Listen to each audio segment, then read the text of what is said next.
시리즈 6번째, 용서와 사랑을 통해 세상은 다시 예수님을 봅니다 라는 제목으로 하나님의 말씀을 전하겠습니다. 우리 사랑하는 우리 인천신광의 모든 성도 여러분, 특별히 한 주간 한파 추위로 얼마나 고생하셨어요. 그럼에도 지난주 딱 끝날 줄 알았는데 이번 주까지 얼마나 힘드셨어요. 우리 교인들 또 감기 드심을 많이 계시는데 그럼에도 불구하고 신령과 주를 예배드리고자 현장 예배에 나오신 여러분들, 그리고 또 원치 않는 질병으로 병상에서 환우들 가운데 영상으로 예배드린 성도 여러분에게도 하나님의 크신 은혜와 사랑과 권능과 축복이 날마다 넘쳐날 수 있기를 주님의 이름으로 축원을 드립니다. 우리 그동안 용서와 사랑이라는 주제 아래서 사랑이 넘치는 교회라는 시리즈로 5차례 말씀을 통해 함께 은혜를 나누었습니다. 오늘은 마지막입니다. 그 여정은 단절된 관계를 다시 이어주는 하나님의 은혜를 단계적으로 보여주고 있는데 내용은 이렇습니다. 첫 번째 뭐였습니까? 용서, 사랑의 시작입니다 라는 내용이었죠. 이 말씀부터 신앙의 출발점의 상대를 바꾸는 데 있지 않고 십자가 앞에서 자신을 돌아보는 데 있다는 것입니다. 그래서 용서는 선택이기 전에 은혜에 대한 응답이었습니다. 두 번째, 하나님의 용서하심 같이 여러분 우리의 기준이 감정이나 상황에 따라 바꿔지는 것이 아니라 이미 예수 그리스도의 보혈의 피값으로 십자가에서 우리 용서함을 받았기 때문에 하나님의 그 용서를 통해 우리 또한 그 용서함을 실천해야 한다는 사실을 말씀을 통하여 깨달았습니다. 세 번째, 용서와 사랑을 사는 그리스도인이란 이 말씀을 통해서 그리스도인은 용서와 사랑을 말하는 사람이 아니라 머리로만 생각하는 것이 아니라 용서와 사랑을 실천으로 삶 속에 나타내는 사람이라는 거죠. 그래서 우리가 어려운 상황 속에서도 뜻밖의 일들을 만났다 할지라도 그 용서와 사랑을 선택을 실천할 때에 여러분 세상의 많은 사람들로부터 그리스도인은 칭찬을 받게 될 줄로 믿습니다. 더 나아가 네 번째, 용서와 사랑의 교회를 하나 되게 합니다 라는 주제로 말씀을 살폈습니다. 그래요, 여러분 교회의 연합은 제도나 구조에 있지 않고 서로를 향한 용납과 사랑의 실천에 있었습니다. 즉 교회는 주장으로 하나 되지 않고 십자가 위에서 내려놓은 이 낮아진 가운데 교회는요 연합하여 하나가 될 수 있었습니다. 그리고 지난주에 살펴본 말씀 5번째, 용서와 사랑이 무엇을 살려요? 가정을 달리 살린다는 거죠. 그렇습니다. 가정은 가장 가까운 공동체이지만 동시에 가장 상처를 받기 쉬운 것이 바로 가정이라는 거죠. 그래서 가족 간에, 부부 간에, 또 자녀 간에, 또 부모와 자녀의 관계를 통해서도 가정은요 용서가 필요하고 그래서 사랑이 요구되고 있습니다. 즉 가정은 완벽해서 살아가는 것이 아니라 우리의 용서와 사랑을 다시 선택할 때 가정은요 회복되고 가정은 사랑의 공동체로서 행복과 기쁨, 감사가 넘쳐나게 될 줄로 믿습니다. 또 말 한마디가 쌓여 상처가 되고 작은 오해가 쌓여 벽이 되지만 그 벽을 무너뜨리는 것은 돈이나 명예나 권세가 아니라 뭐예요? 용서와 사랑을 선택을 실천할 때 그 가정의 모든 어둠의 영은 떠나가고 모든 묶임을 풀리고 평강 역사 임할 줄로 믿습니다. 다음 주간 설 명절을 맞이해서 여러분 가정 가운데 여러분 일가 친척을 만날 때 여러분 용서 사랑을 실천 이런 모습이 되어야 되지 않겠습니까? 그러므로 오늘 이 말씀은 더 나아가 가정에서 살아낸 용서와 사랑은요 어디로 흘러가야 하는가라는 말씀인데 여러분 용서와 사랑은요 가정에서만 머무는 것이 아니라 교회 안에서만 머무는 것이 아니라 여러분 용서와 사랑이 여러분 세상으로 흘러갈 때에 오늘 설교 본문의 제목처럼 용서와 사랑을 통해서 세상 다시 예수님을 보게 될 줄로 믿습니다. 그런 마음을 담아 오늘 본문 34절 우리 함께 봐드리겠습니다. 시작. 새 계명을 너희에게 주노니 서로 사랑하라. 내가 너희를 사랑한 것까지 너희도 서로 사랑하라. 아멘. 그래서 이 요한복음 13장의 말씀은 예수님의 최후의 만찬이 기록된 본문입니다. 즉 예수님께서는 십자가를 바로 앞 이 마지막 밤 유언의 말씀을 하셨다는 거죠. 또 예수님은 제자들 발을 씻겨 주셨고, 가룟 유다가 예수님을 팔려고 나간 그 자리에서 여러분 이제 십자가 시간이 눈앞에 다가왔습니다. 얼마나 두렵고 얼마나 부담스럽고 얼마나 괴로움의 시간이겠습니까? 그럼에도 불구하고 예수님 뭐라고 말씀하십니까? 서로 사랑하라. 내가 너희를 사랑한 것 같이 너희도 서로 사랑하라고 말씀하신 것이 오늘 본문의 내용입니다. 여러분 그때 오늘 본문 요한복음 13장 말씀 보십시오. 교회가 세상에서 무엇을 말해야 하는가를 가르치는 것이 아니라 이 요한복음 13장은 교회가 세상 앞에서 어떻게 존재해야 하는가를 알려주는 말씀이 오늘 요한복음 13장의 말씀입니다.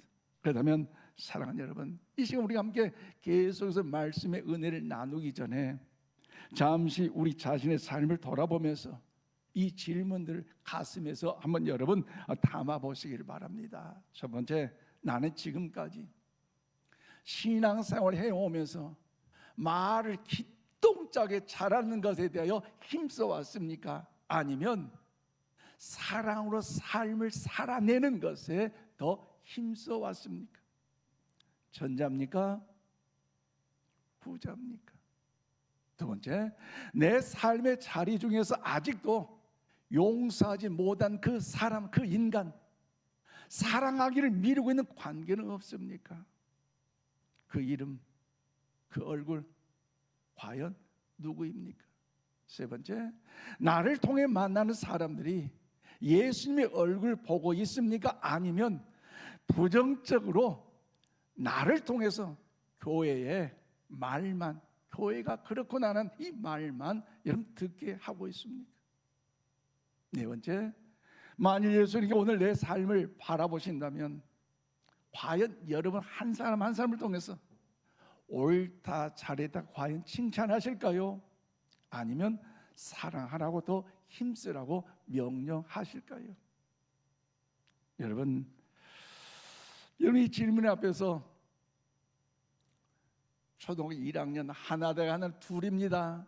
정답을 말할 수 있는 것처럼 이 질문에 여러분 답할 수 있겠지만 그럼에도 불구하고 여러분 정답을 찾기보다 이 시간 여러분의 삶으로 대답해 보는 이 시간이 될 수 있기를 바랍니다. 예수님께서 십자가를 앞두신 마지막 밤에 제자들에게 남기신 이 말씀을 통해서 우리 모두가 하나님의 음성을 들을 수 있기를 바랍니다. 자, 저는 오늘 31절 32절 말씀 보니까 십자가 앞에 드러나는 사랑은 교회의 정체성이 된다는 것입니다. 그렇습니다. 우리가 이 땅에서 구원의 은총을 누린 성도로서 삶의 현장에서 어려움이 있고 원망과 낙심 가운데 두려울 수밖에 없는 여건 속에서도 우리가 그 십자가 앞에서 용서와 사랑을 선택할 때, 실천할 때 그 십자가에 나타나는 그 사랑은요 하나님이 기뻐하시는 교회의 정체성이 될 줄로 믿습니다. 그래서 오늘 보면 31절로 32절입니다. 그가 나간 후에 예수께서 이르시되 지금 인자가 영광을 받았고 하나님도 그 인자로 말미암아 영광을 받으셨도다. 만일 하나님이 그로 말미암아 영광을 받으셨으면 하나님도 자기로 말미암아 그에게 영광을 주시리니 곧 주시리라고 말씀하고 있습니다. 그렇습니다. 이 요한복음 13장은 예수님의 사역을 정리하는 장이 아니라 예수님의 마음과 본질이 가장 깊이 드러난 장이 오늘 요한복음 13장의 말씀입니다. 여러분 이 장의 시간적 배경은 분명합니다. 저와 여러분의 죄를 위해서 예수님께서 십자가 위에 죽임을 당하기 전의 날이었습니다. 그런데 불구하고 얼마나 마음이 어려운 자리 아닙니까? 그런데 12명의 제자들이 주님을 위로하고 주님을 격려하고 주님께 용기를 주기는커녕 누가 제일 더 큰 사람이냐, 오직 여기에 관심을 갖고 있으니 우리 예수님의 마음이 얼마나 서글프겠어요. 그러나 여러분, 요한복음 13 1절은 이렇게 말씀합니다. 우리 함께 1절 받들어 읽겠습니다. 시작. 유월절 전에 예수께서 자기가 세상을 떠나 아버지께로 돌아가실 때가 이른 줄 아시고 세상에 있는 자기 사람들을 사랑하시되 끝까지 사랑하시니라. 아멘. 그렇습니다. 예수님께서 세상에 있는 자기 사람을 사랑하시되 언제까지 사랑해요? 끝까지. 언제? 끝까지 사랑하라 말씀하셨는데, 여기서 끝까지 사랑하신 이 말씀, 이 한 문장은요, 요한복음 13장을 여는 열쇠이자 오늘 본문의 신학적 중심이 되는 아주 귀한 말씀입니다. 즉 예수님의 사랑은 상황에 따라서 사랑도 했다가 어떤 상황에 따라서 아예 사랑을 접어든 그런 연약한 사랑이 아니라 여러분 끝까지 가는, 포기하지 않는, 중단하지 않는 그런 완전한 사랑을 의미하고 있습니다. 그래서 오늘 보면 31절 말씀에서 놀라운 선언을 하셨는데 그것은 무엇입니까? 지금 인자가 무엇을 받았고 영광을 받았고 하면 화면이 탁 나와야 되는데, 그래요. 31절에서 지금 영광을 받았다는 거죠. 그렇습니다. 쉽게 말씀드리면 예수님께 배신이 시작된 그 바로 그 순간, 우리 같으면 이해할 수 없는 일이지만 예수는 그것을 무엇으로 봤어요?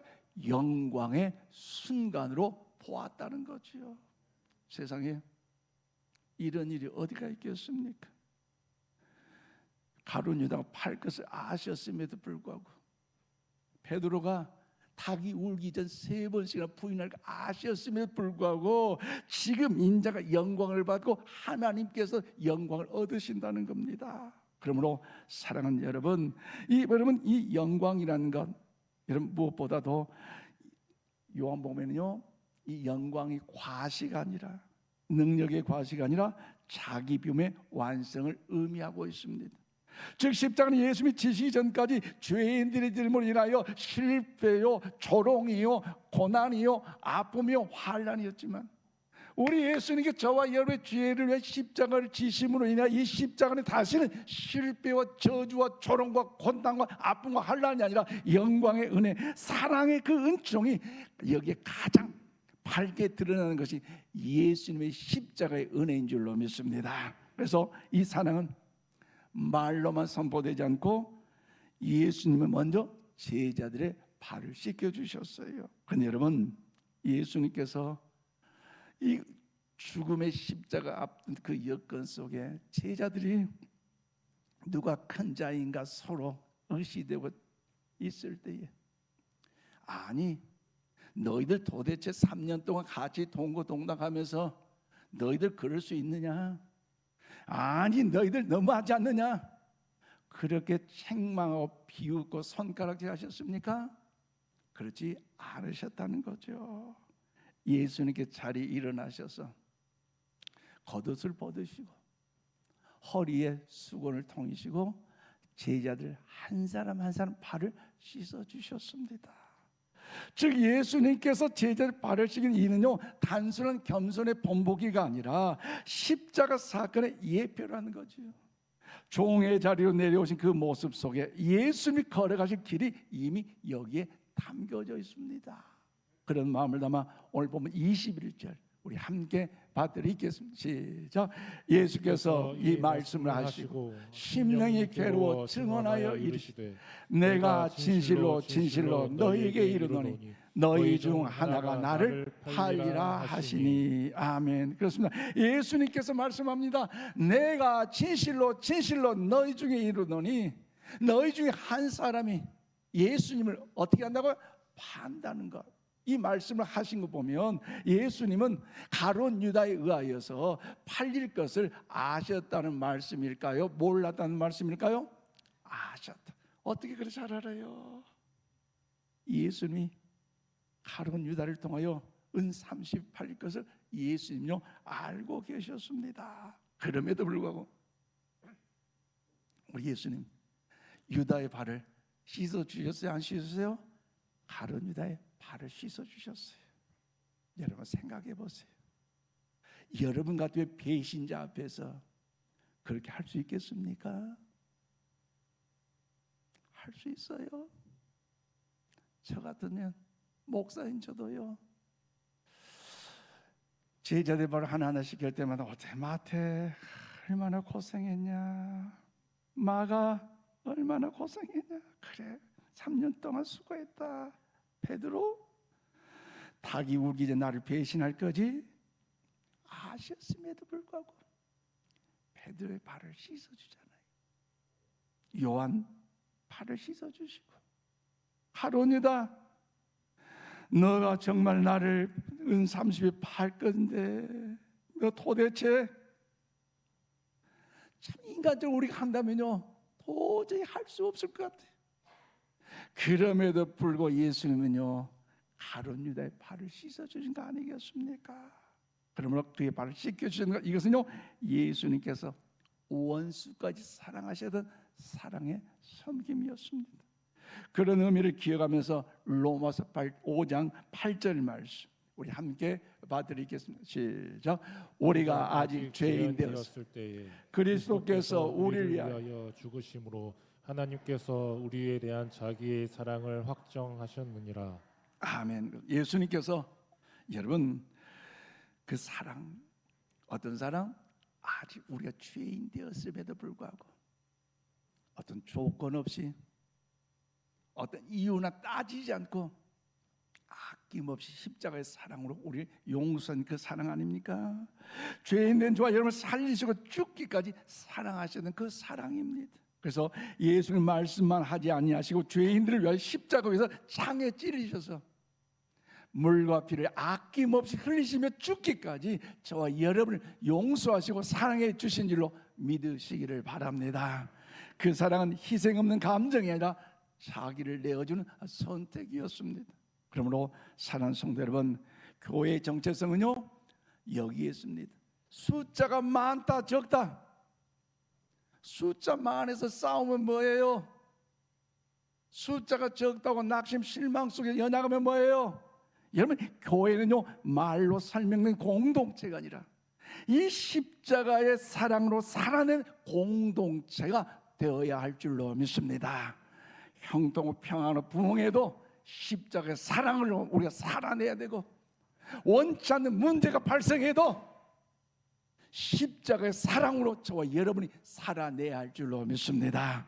우리 모두 서로를 향한 사랑과 용서 속에서 교회는 비로소 세상 앞에서 예수님의 몸으로 바로 서게 된다는 사실을 기억하시고, 어떤 환경 속에서도 뜻하지 않는 상황 속에서도 용서와 사랑을 선택하고 용서와 사랑을 실천함으로 온전히 예수 그리스도의 그 몸이 이 땅 가운데 보여질 수 있기를 주님의 이름으로 축원을 드립니다. 더 나아가 두 번째로 오늘 34, 35절 말씀 보니까 그리스도의 대사로 부름을 받은 삶은 세상을 향한 증언이 된다는 것입니다. 그렇습니다. 우리가 이 세상 구원의 은총을 누린 성도로서 삶의 십자가 앞에서 도저히 어려운 그 십자가, 그 용서한다는 것, 사랑한다는 것 어렵죠. 그래도 불구하고 주님께서 용서와 은혜의 사랑을 베풀어 주셨기에 나 또한 그 구원받은 성도로서 용서와 사랑을 선택할 삶을 살아갈 때에 여러분 이것이야말로 여러분 그리스도의 대사로 부름받는 삶은 세상을 향한 하나님이 기뻐하시는 증언이 되어줌을 믿으시기를 바랍니다. 그런 마음으로 34절 35절 보십시오. 새 계명을 너희에게 주노니 서로 사랑하라. 내가 너희를 사랑한 것까지 너희도 서로 사랑하라. 내가 서로 사랑하면 이로써 모든 사람이 너희가 내 제자인 줄 알리라. 우리 아멘 한번 합시다. 아멘이십니까? 그렇습니다. 성도는 구원받는 존재뿐만 아니라 동시에 사명을 위임받는 존재라는 사실을 잊지 마시기를 바랍니다. 즉 사명을 위임받는 존재는 우리는 자신을 드러내는 사람이 아닙니다. 보내신 이의 뜻과 성품을 드러내는 삶으로서 성도의 삶은 언제나 공적인 의미를 가져야 되는데 오늘 예수님의 유언의 말씀처럼 서로 사랑한다는 것 어려워요. 힘들어요. 그래도 예수님께서 우리에게 십자가를 베푸셨고 사랑해 주셨기에 싸우지 않고 분노하지 않고 여러분 억울해도 사랑해 주고 억울하고 답답해도 용서해 주고 격려하고 축복해 나갈 때에 이로써 모든 사람이 너희가 뭐라고요? 내 제자 예수님의 제자인 사실을 알린다는 것을 보여준다는 걸 오늘 증언하고 있지 않습니까? 그러므로 사랑하는 여러분, 성도의 사랑은 개인의 성품 문제가 아니라 세상을 향한 하나님의 메시지임을 믿으시기를 바랍니다. 그래서 여기서 서로 사랑하는 이 계명은 이미 구약 시대에 여러분 주어졌음에도 불구하고 예수님이 왜 새 계명이라고 말씀하셨습니까? 원어적인 측면이 두 가지가 있습니다. 이 새롭다는 말의 헬라어는 하나는 완전히 새롭다는 의미로서 이게 네오스라는 말이 있고 이게 또 하나 회복한다는 의미로서 카이노스가 있는데 오늘 본문의 말씀은 이 회복한다는 의미로 이 카이노스가 사용되고 있습니다. 즉 본문에서 옛걸 새롭게 회복한다는 거죠.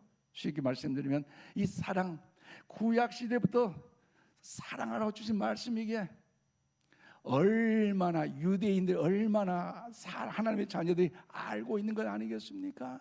그런데 우리 주님은요 제자들에게 하나님의 자녀된 성도들에게 신령과 진리로 예배드리고 이 제단에 나온 여러분들과 저에게 머리로만 사랑을 말하지 말고 듣고 머리로만 사랑을 생각하지 말고 사랑을 실천하라는 겁니다. 아멘이십니까? 머리로만 사랑 누가 말했나? 그런 유행과 가사가 아니라 사랑을 실천하라는 것이죠. 그래서 사도 바울은 예수님의 이 명령을 기억하면서 성도의 정체성을 이렇게 선언했는데요. 신약 성경 고린도후서 5장 20절 말씀 우리 함께 봐드리겠습니다. 시작.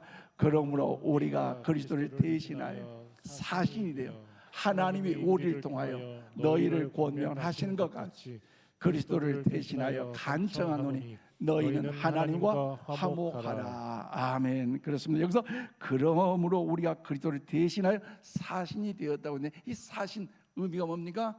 오늘날 대사입니다.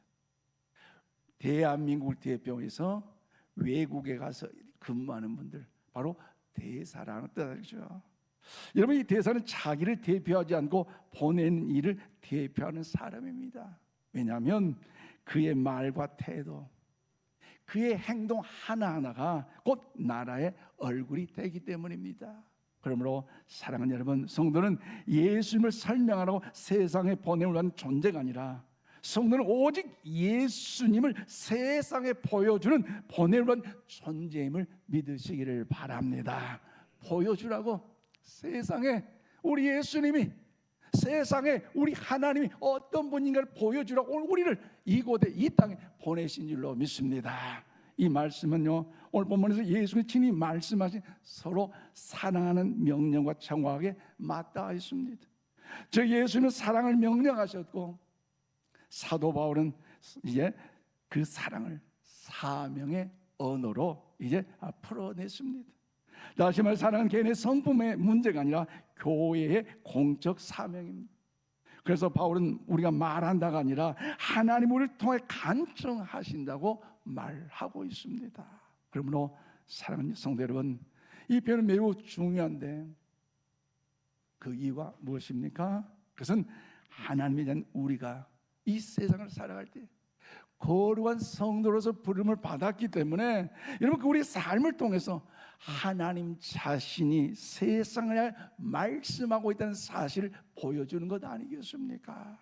그러므로 사랑하는 여러분 성도는요 예수님을 변호하라고 부름받은 존재가 아닙니다. 성도는 세상과 논쟁에서 이기라고 보내심을 받는 사람도 아닙니다. 즉 우리는 예수님을 설명하라고 이 세상에 보냄을 받는 성도도 아닙니다. 예수님을 보여달라고. 아멘이십니까? 형통하고 평안할 때 나를 통해서 예수님을 보여달라고. 때로 어려움 있고 고난 있고 환난 있고 아픔 있지만 그럼에도 불구하고 나를 통해서 어떻게 그 예수님이 일하신지, 어떻게 우리 하나님께 도와 역사하시는지 나를 통해서 보여달라는 거 아니겠습니까? 그럼 우리가 이 세상을 살아가면서 때는 어렵고 억울하고 분통이 통하는 그런 일이 있다 할지라도 우리 용서할 때에 예수 그리스도의 용서가 대신 여러분 보여지는 줄로 믿습니다. 우리가 사랑할 때에 예수님의 십자가의 사랑을 세상 앞에 드러내는 것이지요. 어렵고 답답하지만 억울하지만 그럼에도 주님의 그 용서의 사랑을 받았기에 우리가 화해를 선택할 때 여러분 복음은요 말없이 선포되게 될 줄로 믿습니다. 그러면 성도 여러분, 세상 더 이상 교회의 설교를 듣지 않을지라도 오늘 저와 여러분 성도의 삶을 보고 있고 우리 성도들의 이 말 하나하나를 여러분 귀담아 보고 있다는 것이지요. 즉 세상에 속한 사람은 우리의 말보다 태도에서, 주장보다 관계 속에서 예수님을 판단합니다. 아, 저분 보니까 예수님, 야, 그런 사람 돼서는 안 돼요. 성도들 얼마나 대표성이 있다는 거 대표 알아요? 우리 요즘 동계올림픽가 다녀. 대한 사람 대한으로 길이 보존하. 대한민국 대표. 저와 여러분 주안동을 대표하는 대표성이 아니라 인천 신광교회를 대표하는 대표성이 아니라 하나님 나라를 대표하는 여러분 더욱더 대표성의 삶이 우리에게 있다는 사실을 믿으시기를 바랍니다. 말씀을 맺겠습니다. 그러면 사랑하는 성도 여러분, 예수님은 요한복음 13장에서 십자가를 앞두고 제자들 책망하지 아니하시고 새로운 전략을 말씀하지도 않으셨습니다. 그러나 단 한 가지 말씀하셨어요. 뭐하라? 내가 너희를 사랑한 것 같이 너희도 서로 사랑하라. 우리 여러분 축복합시다. 사랑하고 축복합니다. 책망하지 않으셨어요. 그럼에도 불구하고 사랑하라는 것, 이 사랑이 감정이야 선택이고 이 사랑은 희생이며 이 사랑은 십자가의 방식입니다. 그래서 사도 바울은 그 사랑을 사는 성도의 정체성을 그리스도를 대신한 대사라고 부르고 있습니다. 그렇기 때문에 우리는 구원을 보장받고 이 세상을 살아가면서도 예수님을 설명하려고 하는 그런 사람이 아니라 예수님을 드러낸 사람의 사실을 잊지 마시기를 바랍니다. 즉 우리의 말보다 삶이 먼저 복음으로 나타날 때 우리의 태도를 통하여 예수님의 영광의 역사가 보여지게 될 줄로 믿습니다. 또한 사랑은 멈추고 머무는 것이 아니라 사랑은요 흘러가야 합니다. 특별히 가정에서 또 다음 주 설 명절을 통해서도 가정에서 흘러가고 또 사랑은 교회를 살리게 되고 교회에서 사는 이 사랑은요 세상 속으로 향하여 퍼져 흘러가야 할 줄로 믿습니다. 오늘 예배를 통해 하나님은 우리에게 한 가지 요청하십니다. 그것은 용서 사랑의 시작이다. 이 자체가 끝나는 걸로 끝나지 말고 이 말씀대로 살기를 시작하라는 겁니다. 우리 아멘 한번 합시다. 아멘이십니까? 사실 용서의 사랑 이 주제는요 목사님 저도 너무너무 힘들어요. 어려워요. 그렇지만 내 능력과 내 지혜와 내 힘과 내 연륜은 안 되기 때문에 시간 무릎 꿇고 주님 도와주세요. 주님 은혜 없이는 용서할 수 없고 주님의 도우심 없이 사랑할 수 없기에 은혜 주시라고 기도하며 몸부림친 거 아니겠습니까? 그럼 오늘 여러분 우리 또한 기억하십시다. 우리가 사랑할 때 세상은 예수님을 다시 보게 된다는 사실을 기억하시고 어렵고 힘든 여건 속에서도 주의 자리에 모여 기도자로서 예배자로서 성령의 충만을 더 힘입어 나아가 사랑과 용서를 실천하는 일에 주의 영광을 보여드리는 우리 모두 다 될 수 있기를 주님의 이름으로 축원을 드립니다. 기도하십시다. 거룩하신 하나님 아버지, 오늘 말씀을 우리를 다시 불러주셔서 감사합니다. 우리가 하나님의 말씀을 듣고 고개를 끄덕인 자리에서 멈추지 않게 하시고 삶으로 순종하는 자리까지 나아가게 하여 주시옵소서. 이제 우리의 말이 아니라 삶으로 인도하여 사용하여 주시옵소서. 사랑 은혜 풍성하신 하나님 아버지, 이제 우리의 주장보다 사랑을 앞세우게 하여 주시고 우리의 옳음보다 십자가를 선택하게 하여 주시옵소서. 특별히 우리를 통해 가정에서, 우리 인천 신광교에서 우리가 살아가는 이 세상 속에서 예수님의 성품이 드러나게 하여 주시옵소서. 우리 작은 사랑을 통해 사람들 다시 주님을 떠올리게 하여 주셔서 구원의 역사들이 이루어지게 하여 주시옵소서. 예수님의 이름으로 기도하옵나이다. 아멘.